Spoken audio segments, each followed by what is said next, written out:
Hello friends, welcome back to my channel smile openly with doctor Poonam. Bharat में lung cancer के बाद सबसे घातक कोई कैंसर है तो वो है मुंह का कैंसर। पिछले 10 सालों में देखने को मिला है कि जो माउथ कैंसर है, ओरल कैंसर है, उसके कम से 10 तिहाई से भी ज़्यादा मामले सामने आ रहे हैं। मुंह का कैंसर कहीं पे भी हो सकता है, माउथ में, जीभ पे हो सकता है, अंदर वाला जो गाल है उस पे हो सकता है, टंग के नीचे हो सकता है, होठ पे हो सकता है, पैलेट पे हो सकता है, यानी कि हमारा जो तलवा है उस पे हो सकता है, म्यूकोसा पे हो सकता है, गले में हो सकता है। ये सब माउथ कैंसर के जगह होते हैं कि कहाँ कहाँ माउथ कैंसर हो सकता है, ओरल कैंसर हो सकता है। तो मुंह का कैंसर तंबाकू गुटखा का सेवन करने वाले लोगों को सबसे ज़्यादा होता है। जो रेगुलर तंबाकू गुटखा पान पुड़िया सुपारी इनका सेवन काफ़ी सालों से करें तो उनमें सबसे ज़्यादा पाया जाता है। इनके अलावा जिनकी इम्यूनिटी पावर कम होती है उन लोगों में भी माउथ कैंसर के लक्षण दिखाई देते हैं, यानी माउथ कैंसर होने के चांसेस होते हैं। क्योंकि हमारे जो बॉडी है उसमें कुछ कैंसरस जीन होते हैं जिनकी वजह से कुछ लोग ऐसे भी हैं जिनमें जो अगर अपने माउथ का अच्छे से ध्यान भी रखते हैं, तंबाकू गुटखा का कभी सेवन नहीं किया, फिर भी उनके ओरल कैंसर हो सकता है। तो मेरा आज का ये वीडियो यही है कि कैसे शुरुआती जो लक्षण होते हैं ओरल कैंसर को वो हम लोग कैसे पहचानेंगे, कैसे पता चलेगा। क्योंकि अगर शुरुआत में ही हमें पता चल गया कि हो सकता है आगे जाके ओरल कैंसर हो सकता है तो हम उसको वहीं रोक सकते हैं, उसका वहीं इलाज कर दिया जाएगा जिससे वो आगे नहीं बढ़ेगा और आपको कोई दिक्कत नहीं होएगी। तो आज के इस वीडियो के थ्रू हम ओरल कैंसर के शुरुआती लक्षणों के बारे में जानेंगे। वीडियो शुरू करने से पहले अगर अभी तक आप लोगों ने चैनल सब्सक्राइब नहीं किया है तो प्लीज़ सब्सक्राइब कर लीजिए, बेल आइकन को प्रेस करना मत भूलिएगा ताकि आपको मेरे न्यू वीडियोज़ की नोटिफिकेशंस मिलती रहें। चलिए शुरू करते हैं आज का टॉपिक, ओरल कैंसर के शुरुआती लक्षण। अगर आपके मुंह में आपको वाइट पैचेस दिखाई दे रहे हैं तो और वो काफ़ी समय से है, वाइट पैचेस में प्री कैंसरस लीजन्स भी होते हैं जैसे leukoplakia, oral lichen planus, candidiasis, इनकी वजह से भी वाइट पैचेस होते हैं। लेकिन ये प्री कैंसरस लीजन है, अगर ये बहुत समय से आपके मुंह में है और आपको कोई दर्द नहीं महसूस हो रहा है और आपको लग रहा है धीरे धीरे बढ़ रहे हैं तो ऐसी कंडीशन में आगे जाके आपको कैंसर की प्रॉब्लम, ओरल कैंसर की समस्या हो सकती है। तो इसको यहीं स्टॉप करना है और आपको नियरेस्ट अपने डेंटिस्ट या फिर ओरल सर्जन के पास जाके इसका ट्रीटमेंट करवाना है, दिखाना है कि कितना फैला है। उसके बाद इसको जितना जल्दी हो सके क्योर कीजिए, ट्रीट करवाइए, तो ये आगे नहीं बढ़ेगा।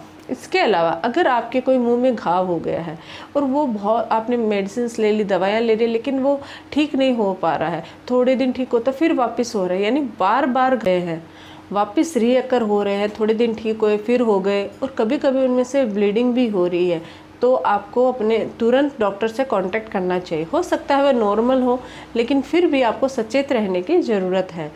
ये भी एक कैंसर का लक्षण हो सकता है।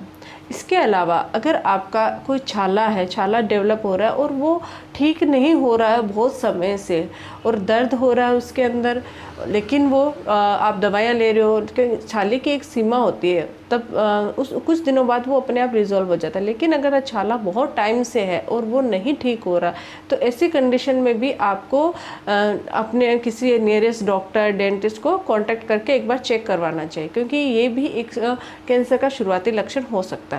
इसके अलावा अगर आपको गांठ जैसा फील हो रहा है, आपकी जो गले की ये जो लिम्फ नोड्स होते हैं, लिम्फ ग्लैंड्स होते हैं, उनमें अगर आपको किसी भी टाइप की गांठ फील हो रही है तो आपको तुरंत डॉक्टर को दिखाना चाहिए। निगलने में प्रॉब्लम हो रही है, बोलने में प्रॉब्लम हो रही है किसी रीजन की वजह से, आवाज़ अचानक से अगर आपके भारी फील हो रहा है, आपको चेंज फील हो रहा है, तो ऐसी कंडीशन में भी आपको डॉक्टर से कांटेक्ट करना चाहिए, क्योंकि ये भी कैंसर का शुरुआती लक्षण हो सकता है।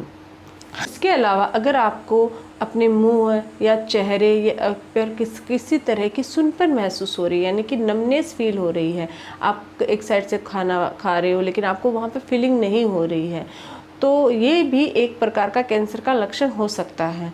ज़्यादा टाइम तक, ज़्यादा समय तक चेहरे में सुनपन महसूस होना एक कैंसर का लक्षण हो सकता है। तो ऐसी कोई भी सिचुएशन अगर आपको दिखाई दे रही है तो आपको डॉक्टर से कांटेक्ट करना चाहिए। इसके अलावा अगर आपको आपके दांत अचानक से बिना किसी रीज़न की वजह से, आपके कोई मुंह में प्रॉब्लम नहीं है, पायरिया नहीं है, और अचानक से आपके दांत हिलने लग गए, ज़्यादा हिल रहे हैं, मसूड़े वीक हो रहे हैं, तो मतलब कभी कभी निकल भी जाते हैं और बहुत ज़्यादा मसूड़े गम रिसेशन हो रहा है, हिलने लगे अचानक से, अगर ऐसी कोई कंडीशन हो रही है तो ये भी एक कैंसर का शुरुआती लक्षण हो सकता है। इस कंडीशन में भी आपको अपने डेंटिस्ट के पास एक बार चेक करवाना चाहिए या फिर किसी ओरल सर्जन जो डॉक्टर होता है उनसे कांटेक्ट करना चाहिए। ये कुछ चीज़ें हैं, कुछ लक्षण हैं जिनको आपको ध्यान रखना बहुत ज़रूरी है। इन सब के अलावा कभी कभी कुछ पेशेंट्स में देखा गया है कि लार बहुत ज़्यादा आती है और कभी कभी लार के साथ ब्लड भी आता है। तो ऐसी भी कोई सिचुएशन अगर आपको दिखाई देती है तो इस सिचुएशन में भी आपको कांटेक्ट करना चाहिए डॉक्टर से। तो ये कैंसर के कुछ शुरुआती लक्षण हैं। ये लक्षण नॉर्मली किसी और रीजन की वजह से भी हो सकता है, बॉडी में कुछ और चेंजेस की वजह से भी कुछ इनमें से कुछ सिम्टम है वो दिखाई दे सकते हैं।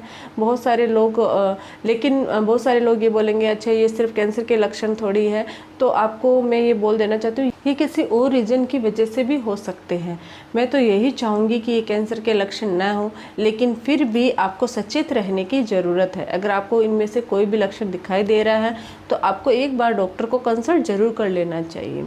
अगर आप बहुत सारे लोग ये बोलते हैं कि हम तंबाकू गुटखा का सेवन नहीं करते हैं और बहुत सारे लोग हैं वो तंबाकू गुटखे का सेवन बहुत ज़्यादा करते हैं, फिर वो ये सोचते हैं कि कुछ नहीं होता, बिना तंबाकू गुटखे के सेवन करने वालों के भी तो कैंसर हो सकता है। लेकिन सबसे ज़्यादा ये जो टोबैको च्युइंग करते हैं, जर्दा खाते हैं, उन लोगों में सबसे ज़्यादा होता है। मैं ये नहीं बोलती कि नहीं खाने वालों को नहीं होता, नहीं खाने वालों की भी अगर इम्यूनिटी पावर कमज़ोर है, वीक है और अगर उनके अंदर कैंसरस जीन है तो उनके भी हो सकता है।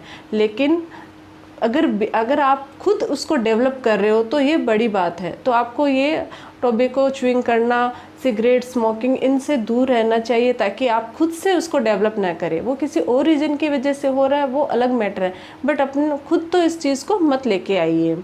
तो मेरी आप लोगों को यही सजेशन रहेगी कि आप अपने दांतों की देखभाल कीजिए, अच्छे से अपने मुंह की सफाई रखिए ताकि कोई भी फंगल इन्फेक्शन आपके मुंह में ना हो और आपका मुंह स्वस्थ रहे, हेल्दी रहे। यानी इसी के साथ अगर आप लोगों को मेरा ये वीडियो अच्छा लगे तो प्लीज़ लाइक, शेयर और सब्सक्राइब जरूर कीजिएगा।